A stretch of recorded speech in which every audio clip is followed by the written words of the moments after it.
Good morning class.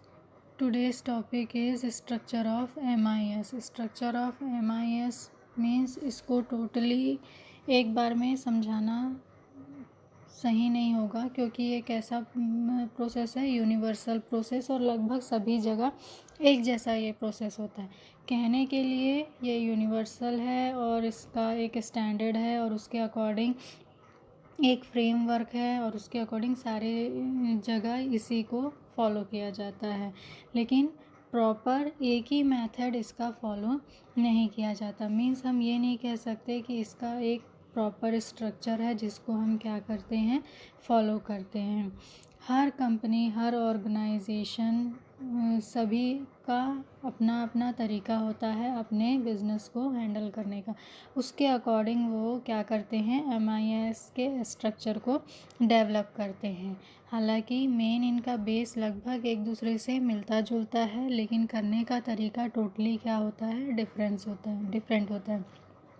For example हम अगर car का एग्ज़ाम्पल लें, ठीक है।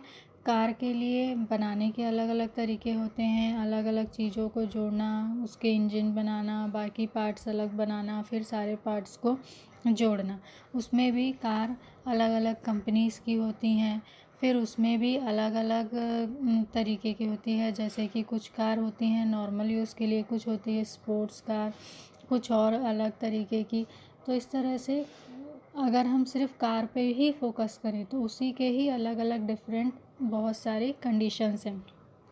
तो जब हम बिज़नेस करते हैं तो सारे बिज़नेस में हर तरह में कहीं ना कहीं अलग अलग कंडीशन होती है और उसके अकॉर्डिंग स्ट्रक्चर जो है मेनली फॉलो किया जाता है। तो MIS का जो स्ट्रक्चर है मेनली यहाँ नीचे जो 5 पॉइंट दिए हैं उस पर बेस्ड है। उसके अकॉर्डिंग हम क्या करते हैं, अपनी ज़रूरत के अकॉर्डिंग, अपने सिस्टम या अपने ऑर्गेनाइजेशन के साइज़ या जो भी वहाँ पे वर्क मेथड है उसके अकॉर्डिंग हम MIS का स्ट्रक्चर क्या करते हैं, डेवलप करते हैं। तो जो मेन MIS स्ट्रक्चर का बेस है उसमें फर्स्ट जो आता है फिज़िकल कंपोनेंट। फिज़िकल कंपोनेंट में क्या क्या चीज़ें आती हैं, सबसे पहले आता है आपका हार्डवेयर। हार्डवेयर मीन्स अगर आप किसी सिस्टम में काम कर रहे हैं, मीन्स मान लो कंप्यूटर में काम कर रहे हैं, तो कंप्यूटर के सारे पार्ट्स जैसे कि उससे related monitor, CPU, keyboard, printer और भी जितने डिवाइसेस हैं और कम्युनिकेशनल डिवाइसेस हैं, ये सारे किस में आएंगे, हार्डवेयर में आएंगे। सॉफ्टवेयर सिस्टम मेनली दो तरह के होते हैं, एक होता है सिस्टम सॉफ्टवेयर और दूसरा होता है एप्लीकेशन सॉफ्टवेयर। सॉफ्टवेयर वो होते हैं जो प्रॉपर क्या होते हैं, एक पर्टिकुलर प्रोग्राम को रन करते हैं। थर्ड है डेटाबेस। डेटाबेस मीन्स जो कंटेंट हम अलग अलग जगह से क्या करते हैं, कलेक्ट करते हैं। ये किसके रूप में होता है, फाइल के रूप में होता है।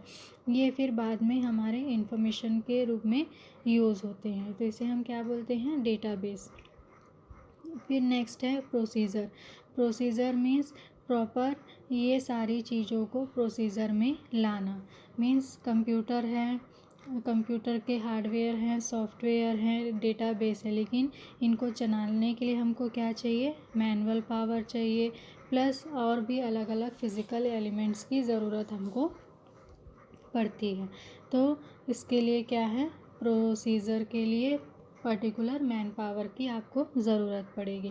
फिर नेक्स्ट है operating personal. Operating personal means पूरे सिस्टम को कंटिन्यू चलाने के लिए, ठीक है। जैसे कि अगर कंप्यूटर पे काम कर रहे हैं तो कंप्यूटर प्रोग्राम की ज़रूरत पड़ेगी, फिर सिस्टम एनालिसिस करने वाले की ज़रूरत पड़ेगी, सिस्टम मैनेजर की ज़रूरत पड़ेगी, फिर इंफॉर्मेशन का स्टेप क्या होगा, वो किस तरफ से किस तरफ फ़्लो होगा, ये सारी चीज़ों से रिलेटेड डिसीजन लेने के लिए भी अलग अलग लोगों की ज़रूरत पड़ेगी। तो इसे हम क्या कहते हैं, ऑपरेटिंग पर्सनल। अब नेक्स्ट है सेकंड नंबर। ये सारे कैसे थे, फिज़िकल। अब जो अगला है वो है information system processing function. Means in physical component के थ्रू हम कैसे किसी फंक्शन को प्रोसेस में लाते हैं। सबसे पहला प्रोसेस में लाने का स्टेप होता है ट्रांजैक्शन। ट्रांजैक्शन मीन्स आपने जो डेटा कलेक्ट किया है उसको ट्रांजैक्शन करना, मीन्स पर्टिकुलर जहाँ पे उस तरह की डेटा की ज़रूरत है उसको इन्फॉर्मेशन में चेंज करना और उसको क्या करना, पर्टिकुलर पर्सन तक, ऑर्गेनाइजेशन तक या इंस्टीट्यूशन तक फॉरवर्ड करना या पहुँचाना। ठीक है। उसके बाद सेकंड है मेंटेन मास्टर फाइल्स। जितने भी आपके फाइल्स हैं उनको मेंटेन रखना है। डेटा आपने कलेक्ट किया है, डेटा जो आपने कलेक्ट किया है उसको एज अ इंफॉर्मेशन आपको हमेशा अपने पास क्या करना है, स्टोर करके रखना है। फॉर एग्ज़ाम्पल, आप अगर किसी ऑर्गेनाइजेशन से रिलेटेड हैं, अब उस ऑर्गेनाइजेशन में कई एम्प्लॉय काम करते हैं, तो आप हर एक एम्प्लॉय से रिलेटेड इंफॉर्मेशन, उसका सैलरी स्ट्रक्चर, उसके डिस्काउंट क्या होंगे या उसका बोनस क्या होगा, ये सारी चीज़ों से रिलेटेड इन्फॉर्मेशन आप क्या करते हैं, एक जगह स्टोर करके रखते हैं। और ये इन्फॉर्मेशन हमेशा क्या आती है, काम आती है। तो इन्फॉर्मेशन कलेक्ट करना और दूसरा क्या करना, उस इन्फॉर्मेशन को मेंटेन करना, किसके थ्रू, फाइल के through. To produce report produce करना। रिपोर्ट मीन्स जो आपके पास डेटा है उसके अकॉर्डिंग आप क्या प्रोड्यूस करोगे, रिपोर्ट भी दो तरह के होते हैं। एक होता है शेड्यूल रिपोर्ट या डेली रिपोर्ट, मीन्स जो रूटीन में रहता है हमेशा वो रिपोर्ट फ्लो होता रहता है एज ए इंफॉर्मेशन। सेकेंड होता है स्पेशल मीन्स कभी कभी होने वाली चीज़ें जिससे रिलेटेड भी इंफॉर्मेशन या डेटा आपको फ्लो करना ज़रूरी होता है। ठीक है। तो इस तरह से रिपोर्ट कितने तरह के हो गए, दो तरह के। To process inquiries means proper inquiry करना। जो डेली रिपोर्ट या जो डेली बेस पे रिपोर्ट बनती है, शेड्यूल रिपोर्ट, उससे रिलेटेड इंक्वायरी करना। प्लस अगर कोई स्पेशल रिपोर्ट बनती है तो उससे रिलेटेड इंक्वायरी करना, मीन्स एनालिसिस करना कि उस पर्टिकुलर फ्लो का, डेटा फ्लो का रिज़ल्ट क्या आया और उसके अकॉर्डिंग सारी चीज़ों को क्या करना, कंट्रोल करना और जो भी प्रॉपर फॉर्मेट है उसको फॉलो करना। नेक्स्ट है to process interactive support application means जो भी आपका ये एप्लीकेशन है, सॉफ्टवेयर एप्लीकेशन, जिसके थ्रू आप क्या करते हैं, डेटा को फ्लो करते हैं, उससे रिलेटेड प्लानिंग करना, एनालिसिस करना, डिसीजन मेकिंग करना और डिसाइड करना कि किस तरह का फ्लो चार्ट आपका होना चाहिए। मीन्स पर्टिकुलर कम्युनिकेशन के लिए जो डेटा या इन्फॉर्मेशन आप फ्लो करते हो उसका स्ट्रक्चर या मॉडल कैसा होना चाहिए। जैसे नीचे एक मॉडल आपको दिया गया है, तो हर एक कंपनी का ज़रूरी नहीं कि सेम यही मॉडल हो, लेकिन लगभग बेस इनका यही होता है। इसके अकॉर्डिंग जो उनकी ऑर्गेनाइजेशन रहती है, जो उनका सिस्टम होता है, उसके अकॉर्डिंग वो क्या करते हैं, प्रोसेस डिसाइड करते हैं कि कौन सा फंक्शन कब होगा, उसके नेक्स्ट फंक्शन क्या होगा। तो ये क्या है, प्रोसेस। ठीक है। सेकंड हो गया प्रोसेस। अब थर्ड है आपका decision support means MIS structure में सबसे मेन होता है डिसीजन मेकिंग। मीन्स कोई भी ऑर्गेनाइजेशन अगर आप लो उसमें डिसीजन मेकिंग क्या रहता है, बहुत ही इम्पॉर्टेंट रहता है। स्ट्रक्चर किस तरह से होगा कि आपको डिसीजन लेने में कहीं पे कोई प्रॉपर गड़बड़ ना हो। मीन्स जितना बड़ा आपका ऑर्गेनाइजेशन का स्ट्रक्चर होगा, आपके डिसीजन भी उतने ही क्या होने चाहिए, बिल्कुल एक्चुअल से रिलेटेड होना चाहिए। मीन्स आपको पूरी तरह से एनालिसिस करना है, प्लानिंग करना है, उसका रिज़ल्ट क्या होगा, ये सारी चीज़ों का एनालिसिस करना है, फिर किसी पर्टिकुलर डिसीजन पे आपको पहुंचना है। सीधे सीधे आप किसी भी डिसीजन में जंप नहीं कर सकते, क्योंकि वो आपके लिए क्या होगा, रिस्की होगा और आपकी ऑर्गेनाइजेशन या बिजनेस के लिए भी क्या होगा, रिस्की होगा। लेकिन ये जो डिसीजन मेकिंग है वो हर समय प्लान्ड हो ऐसा भी ज़रूरी नहीं होता। कई बार सिचुएशन ऐसी होती है जब हमारे पास बहुत एनालिसिस करने और ये सारी चीज़ों के लिए टाइम नहीं होता, उस समय हमें क्विक डिसीजन लेना पड़ता है। तो इस तरह की जो अचानक डिसीजन लेने पड़ते हैं उसे हम क्या कहते हैं, नॉन प्रोग्रामेबल। मीन्स उसके लिए कोई प्रोग्राम पहले से हमने बनाया नहीं, लेकिन अपॉर्चुनिटी मिली, हमें वो सही लगा तो उसके अकॉर्डिंग हमने वहाँ पे जो सही डिसीजन लेना था वहाँ पे ले लिया। और एक डिसीजन होता है सेमी स्ट्रक्चर्ड डिसीजन। मीन्स आपको थोड़ा टाइम मिला एनालिसिस के लिए, लेकिन इतना ज़्यादा टाइम नहीं था कि आप पूरी प्लानिंग या हर एक चीज़ को सेट करते।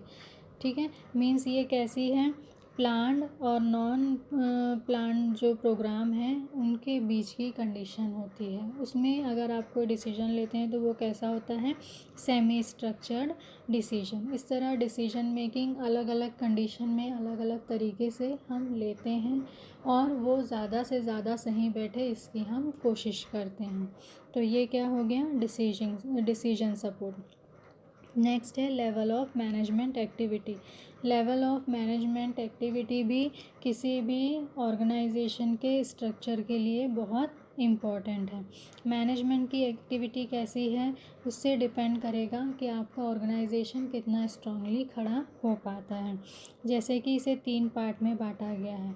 सबसे पहला है स्ट्रैटेजिक प्लानिंग लेवल, सेकंड है मैनेजमेंट कंट्रोल लेवल और थर्ड है operating control level. Strategic planning level means जहाँ पे स्ट्रैटेजी बनाई जाती है, उससे रिलेटेड प्लानिंग की जाती है कि हमें सारा काम कैसे करना है, किस लेवल पे करना है, कैसे ऑर्गेनाइज होगा, क्या प्रॉफिट होगा, क्या सेल होगा, हर एक चीज़ की प्लानिंग की जाती है, बजट बनाना, ये सारा काम।